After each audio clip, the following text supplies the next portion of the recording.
నాన్నగారు తిరుగు రామారావు గారి గురించి చెప్పుకుంటారు, మా చిన్నాన్నగారు రామలక్ష్మణులు అని. ఆ తర్వాత తెలుగుదేశం పార్టీ పుట్టి శ్రామికుడి చెమటల్లో నుంచి, కార్మికుడి కరిగిన కండరాల్లో నుంచి, రైతన్నల రక్తంలో నుంచి, అలాగే నిరుపేదల కన్నీటి నుంచి, అలాగే కష్టజీవుల కన్నీటి మంటల్లో నుంచి, అన్నార్థుల ఆక్రందనలో నుంచి పుట్టింది తెలుగుదేశం అని ఆ నినాదంతో, అలాగే తెలుగుదేశం పిలుస్తుంది రా కదిలిరా అన్న ప్రపంచంతో మళ్ళీ ఒక రికార్డు స్థాయిలో పార్టీ స్థాపించిన 9 నెలలకే అధికారాన్ని చేజిక్కించుకోవడం. అప్పుడు ఆయనకి చలనచిత్ర పరిశ్రమ నుండి కూడా ఆయన ఆదరిస్తూ, ఆయన కొలుస్తూ దేవుడిగా ఆయన కూడా అన్నిట్లో సినిమాల్లో అయితేనేమి, ఆ తర్వాత రాజకీయ రంగ ప్రవేశం చేశాక కూడా అభిమానులు ఆనాడు కార్యకర్తలుగా మారి, ఆ తర్వాత మొత్తం రాష్ట్రం అంతా కూడా ఆయన ప్రపంచం ఆయన గాలి వీచి ఆనాడు తెలుగుదేశం పార్టీ అధికారంలోకి రావడం జరిగింది.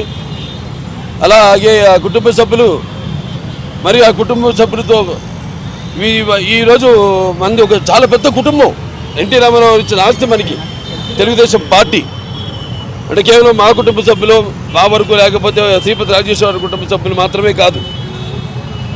ఒక కుటుంబ సభ్యులంటే వాళ్ళ యావత్ ఆంధ్ర తెలంగాణ రాష్ట్రాల్లో ఎక్కడ తెలుగు వాళ్ళు ఉన్నా అక్కడ తెలుగు వాళ్ళంతా కూడా మన కుటుంబ సభ్యులు. అంటే ఒక పెద్ద వసుదైక కుటుంబాన్ని మనకి ప్రసాదించిన మహానుభావుడు నందమూరి తారక రామారావు గారు.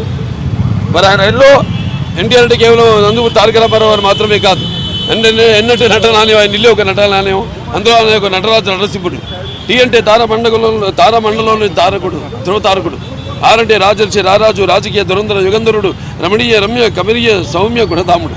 అందుకే అందరి గుండెల్లో నిండుగా మెండుగా ఉండి నేను ఎప్పుడు మీకు అండగా ఉంటానని చెప్పి తెలుగుదేశం అనే ఒక కుటుంబానికి మనకి ప్రసాదించి ఇచ్చిన మహానుభావుడు నందమూరి తారక రామారావు.